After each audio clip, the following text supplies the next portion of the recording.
We're on page 155 in the Kuzari. We're continuing our discussion about Eretz Yisrael and its special qualities.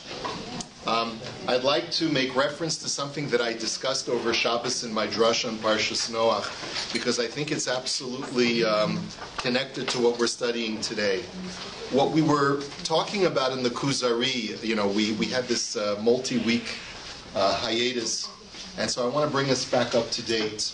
What Rabbi Yehuda Halevi is trying to communicate to us is that there's a certain quality in Eretz Yisrael that is very conducive to spiritual growth, more so than any other place in the entire world.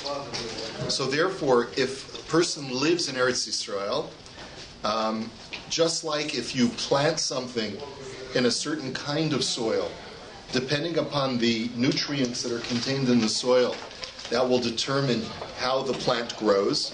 Sometimes, if you plant something in a very depleted kind of soil, it won't grow as well.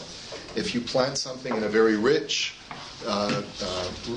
nutrient-laden soil, it'll grow much better. The same thing is true with the neshama. The same thing is true on a spiritual plane, that if you are in an environment which is very conducive to growth, which has very nutritious spiritual nutrients in the environment, you'll be able to grow tall and strong in a spiritual way. And if not, you won't have that spiritual strength. And that's why, of course, we always emphasize the need to place our children in healthy environments, in places where they'll grow tall and strong. But it's not just children, it's adults as well. We have to be very careful about the environment that we allow ourselves to be placed in. Okay, so that was the idea that Rabbi Yehuda Halevi had left off with. And it's really related to something that I discussed over Shabbos, because we talked about this very interesting idea in Hebrew language. That in Hebrew language you have two words for the same idea for land. You have the word Eretz and you have Adama. And we mentioned that anytime the Torah has two words for the same word that we have in English, there's a very important distinction between the two. We also noted that Eretz is in the masculine conjugation and Adama is in the feminine conjugation. And we know that words that are masculine and feminine are not just by coincidence, but that they are the idea of their gender actually conveys something inherent about the item that's being described. Usually, just like we have in the world of science, male and female characteristics, not just in the human and animal kingdom, but everything in the universe is either male or female, in the sense that it is an effector or affected. So there are two words for land, because land it has this duality of being an effector and is also affected. On the one hand, land has an influence upon things that grow from it, or things that live on top of it. And in that sense, we use the word Eretz, because if you want to be able to get sometimes to the essence of the meaning of a word that starts with the letter Aleph, you have to remove the letter Aleph in order to be able to understand what the word means. This is something that the Radak tells us in his Sefer Hasharoshim, and is also brought down in other Sfarim as well. I quoted from the Sefer Haksava HaKabbalah by Rabbi Yitzchak Mecklenburg, and he makes this point as well. And he says that take the word Eretz, Aleph, Reish, Tzadi. Truncate the Aleph, and you have the words Reish, Tzadi, which means roots, which means to run, right? A person ruts, is running. Or rotsate, sometimes you can double the Tzadi, and it means to be proactive upon something else, or even to crush something else, to grind something. So the word Eretz means that there's a proactiveness to the soil, and that it produces things. So that's what the word Eretz means. The soil is an effector. But there's also the word Adama, which also means soil or land. And again, take away the letter Aleph, and what you get is the word Dom, or Dumiyah, which means to be passive, silent, right? Amod dom, stand or to be still, right? Remember from Bnei Akiva? Yes. I didn't say it that way. I said yes. It's been a long time. Okay. I'm older than you. So what? Thank you. You think? Okay. Whatever, yeah. But I remember we did that a lot. Amodom, In camp, right? Amodom, yes, in camp, right? And also Bnei Akiva, yeah, both. Right. So what does Amodom mean? Stand still. Stand still. So it's the exact opposite of roots, which means to run and be in motion. Amodom means to be still or to be silent, right?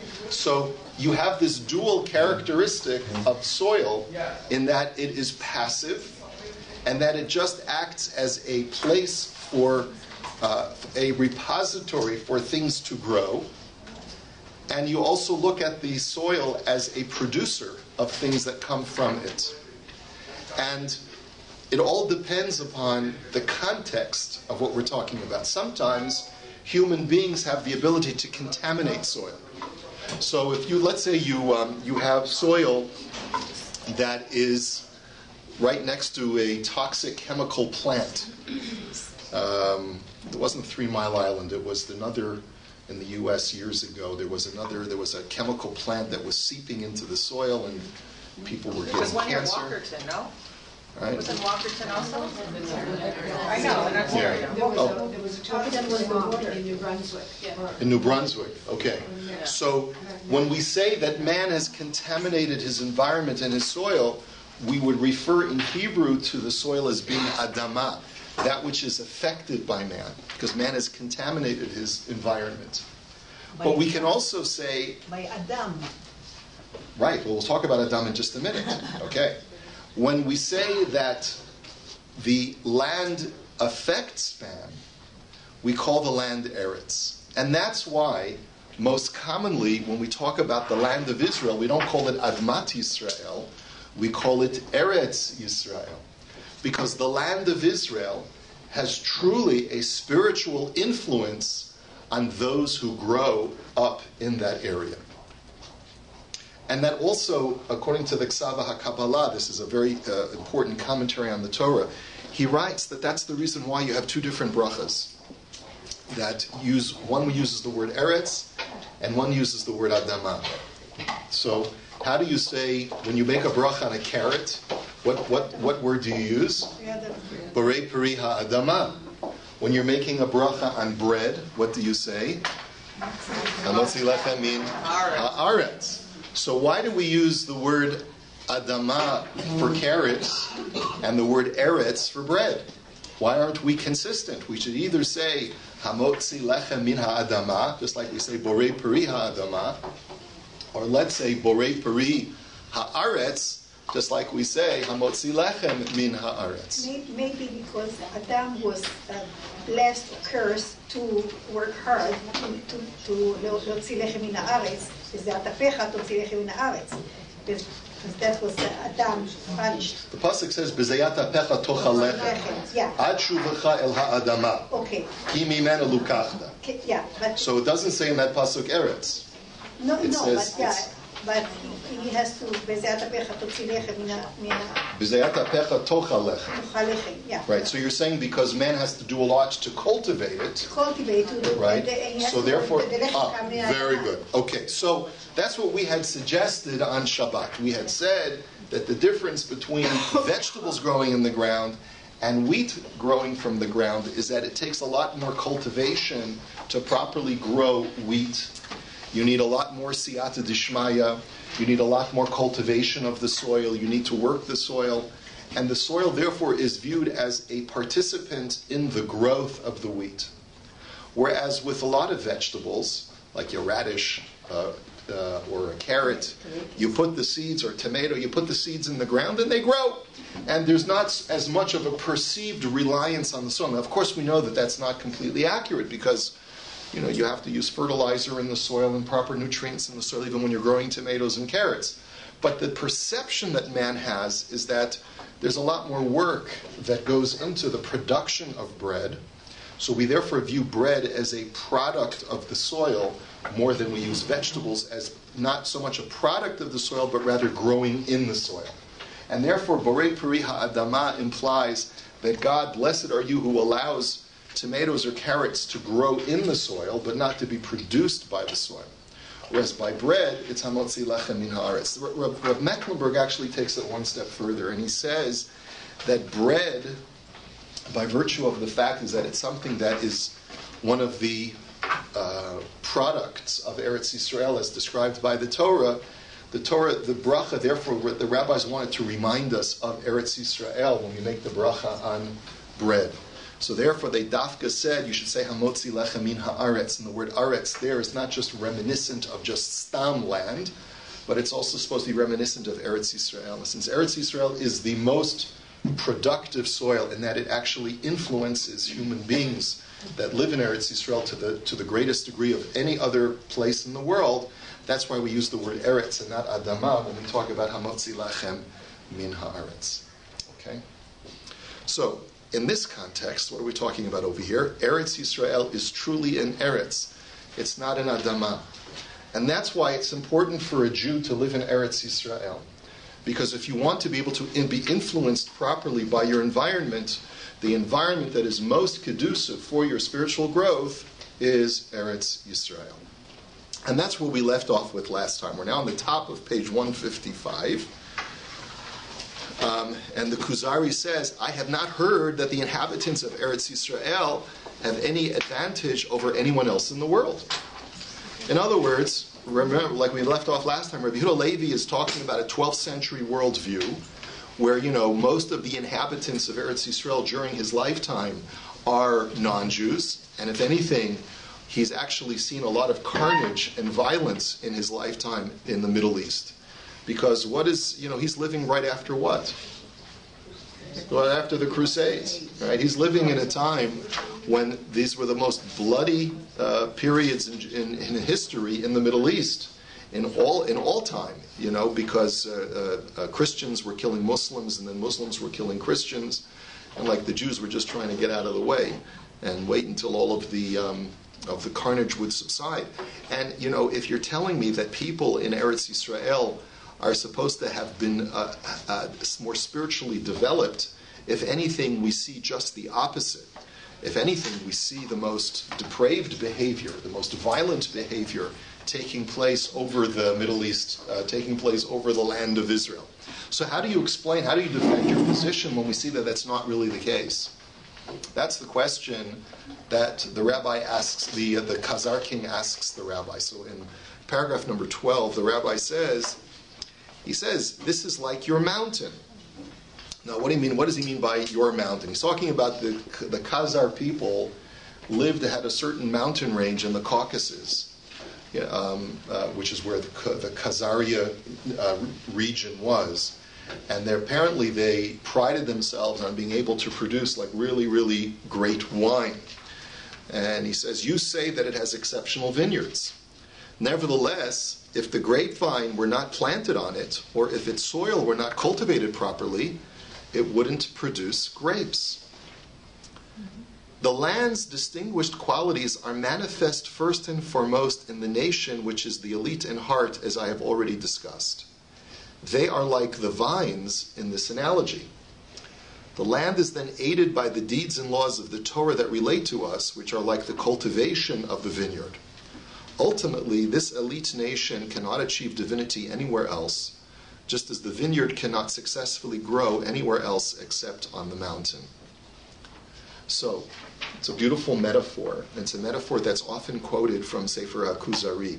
It's one of the most famous quotes from the Kuzari. Is that Eretz Yisrael is the most productive soil. But even the most fertile soil, if you don't till the soil, if you don't water the soil, if you don't regularly cultivate it, fertilize it, plow it, etc., it's not going to be able to produce anything. And of course, what's the most important ingredient to producing great produce? You need to plant the right seeds.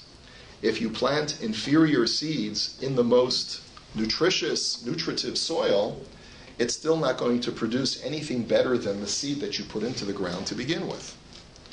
And here's where we get back to the elite quality, the chosen status of the Jewish people. The Jewish people are like that superlative vine that you Khazars grow. It may take you generations in order to cultivate a vine that can produce. I'm not a vintner, but I know that they spend a lot of time like crossbreeding and pruning until finally they cultivate a certain kind of vine that they know produces a certain kind of grape, and then you've got to plant that vine in really, really good soil in order to get the best quality grape. It just so happens that anyone else, any other human being other than the Jewish people, are not good quality vines. Only the Jewish people inherently are good quality vines. When you plant us in Eretz Yisrael, then we have a good chance of growing big and tall and producing great fruit. And plus one other ingredient, you need the cultivation. Cultivation is Torah and mitzvahs.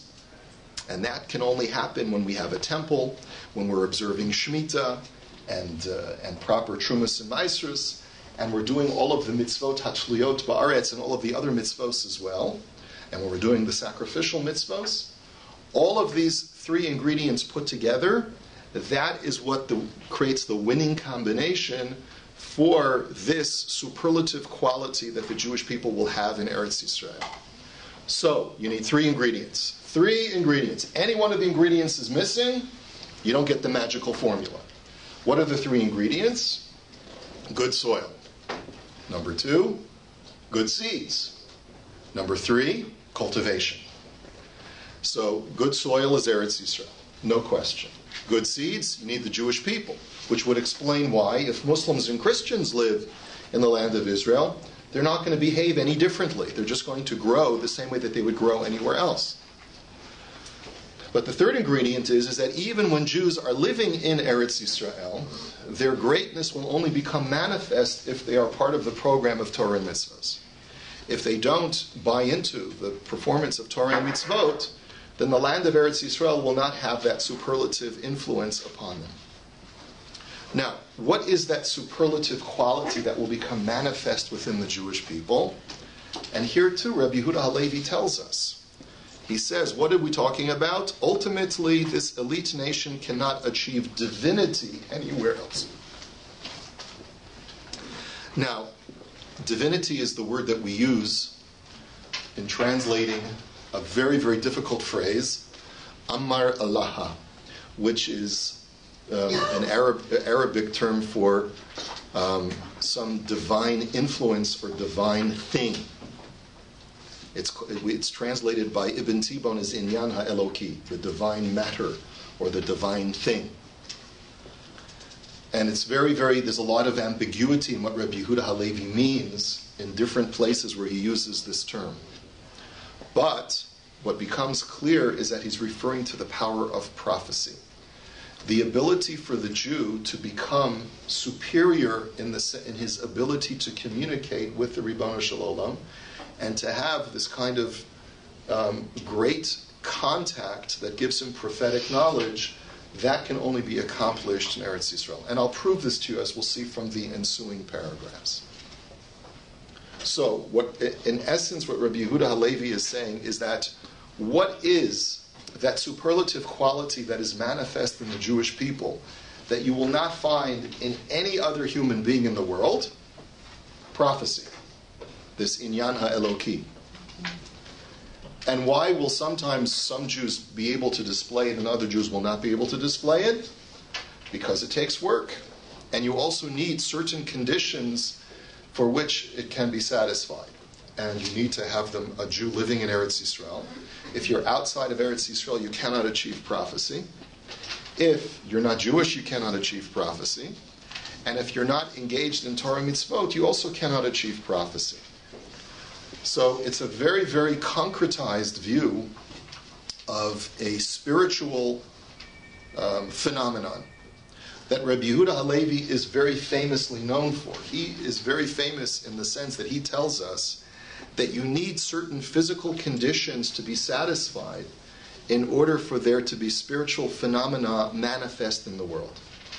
And as we've mentioned time and again in our discussions of the Kuzari, this is one of the areas where what Rabbi Yehuda Halevi says is such a davar pashut, is such a simple and obvious point, is anathema to the Rambam, to Maimonides. Because for the Rambam, all three of these things are false.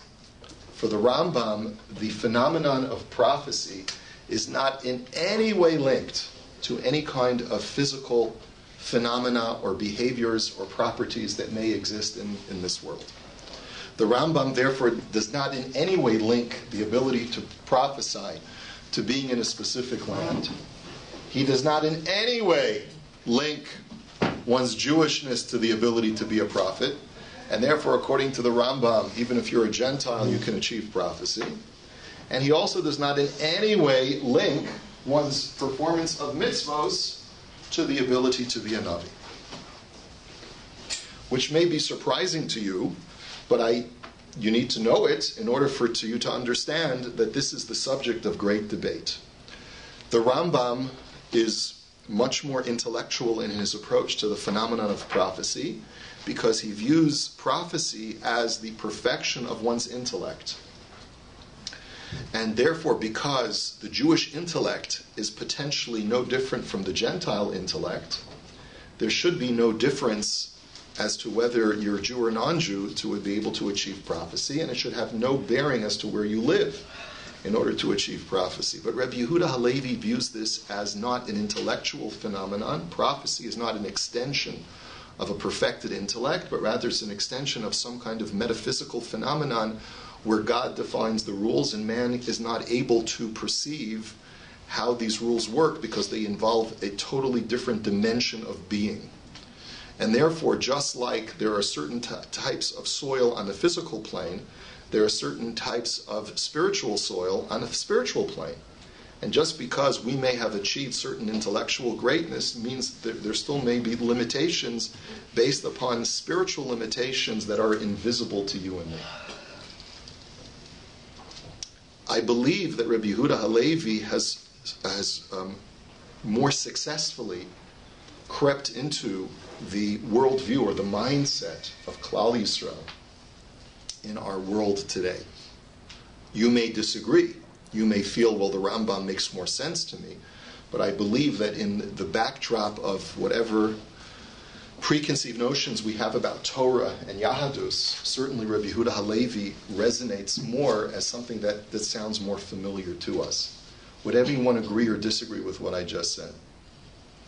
Agree or disagree? Agree. Agree? That Rabbi Yehuda Halevi sounds more familiar to us? More particularistic and much non-universal? Yeah. Great question. What about, and I'll ask you even more, what about all the people who prophesied outside of Eretz Yisrael, like Yechezkel, who lived in Bavel for almost all his life and still had prophecy? And who is us? And who is us? What do you mean, who is us? Don't the Haredim base a lot of their reasons for not living in Eretz Yisrael on the Rambam here? I don't think so. I don't think that the Haredi mindset is the rational intellectual mindset of the Rambam. Not at all. I don't think that's the issue. The basis for not living in Eretz Yisrael has more to do with a theology that was articulated by Rav Yoel Tannenbaum, the Teitelbaum, the Satmar Rebbe of blessed memory, who talks about the dangers of living in Eretz Yisrael because of its spiritual energy. It's dafka a huge conflation of Rabbi Yehuda Halevi's theology, which kept the Satmar Rebbe away from Eretz Yisrael, and the Lubavitcher Rebbe for that matter as well. So it's a hypersensitivity to this kind of metaphysical kedusha that Rabbi Yehuda Halevi is talking about, which may keep some Haredi elements away from Eretz Yisrael, plus a certain theology having to do with a messianic interpretation of how Mashiach is supposed to come and how he's not supposed to come. Yes? In the time of the second Beis Hamikdash, most of the Jews were in Bavel, and the reason they didn't come back to Eretz Yisrael is not because of reasons of, it's because of they were just comfortable there. The same reason why we don't go back to Eretz Yisrael. That's right. They're just That's comfortable right. here. And Although there are those, yes, no, you're right. Now that's an honest confession that you're making as to why we're not in Eretz Yisrael. But I think that there may be those who may be able to justify the fact that there are benefits to not being in Eretz Yisrael. It's a minority opinion.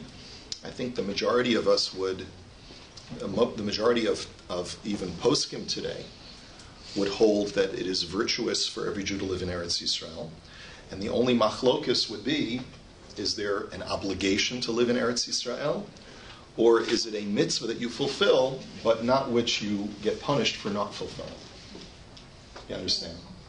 That's the only issue of debate for most people. Yeah. Is this talking about Jews on a collective level, not on an individual level? Because I'm thinking of all the great people throughout the ages who didn't live in Israel. Let's say the Rambam. Is he saying he would have been a greater person if he had had all the elements he's describing? Yes, he's saying that every single Jew can only achieve their maximum potential by living in Eretz Yisrael. Now, the reason why I say that with conviction, even though you could argue that it's subject to interpretation, and it's a very valid question, is because when you look at the end of the book, the Kuzari, which we'll get to in about 30 years. I didn't want to skip to the end of it. It wasn't a surprise. Right. When you get to the end of the book, you see that the protagonist of the Chaver, who's the rabbi in this story, in this dialogue, finally tells the Khazar king, I need to leave. I need to go to Eretz Yisrael because I cannot achieve my maximal potential unless I'm in Eretz Yisrael, and it's true for every single Jew. Rabbi Yehuda Halevi wrote that autobiographically, by the way. There's a lot of autobiography that's masked in this story of the Kuzari, because we know, what did he do at the end of his life? He immigrated to Eretz Yisrael as well, and shortly thereafter he passed away. Mm-hmm. But he felt that even when there's great risk to your life, you reach a certain point in your life where you say, listen, I've done everything that I'm going to do in Golus. The only way I can get to the next level is if I'm living in Eretz Yisrael. Do you ever feel that way, by the way? Yes. That, we've been here long enough. Yes. You feel that way, Rachel? Okay. Speaking to the Sochnut? Nefesh Benefesh? Okay. It's time. There comes a point in your life, for Rabbi Yehuda Halevi says that for everyone, right? He says you come to a point in your life, I've reached whatever I can reach in Galus. If I want to get to that next spiritual plateau, I feel that I can only accomplish it in the land of Eretz Yisrael. Now, I grant you that not everyone subscribes to that theology. Rav Soloveitchik, who was through and through a Maimonidean, did not subscribe to that. But he was the exception. He was the exception to the rule. Mark Shapiro just spoke about Rav Soloveitchik's sort of conflict with Zionism. On the one hand, he was very much a Zionist in that he recognized that certain things that were happening in his lifetime were the Yad Hashem. So he appreciated the miracles that were happening to bring the Jews back to Zion. But at the same time, he did not feel that it was necessary for all Jews to pick themselves up to make Aliyah in order to achieve greatness for the Klal Yisrael.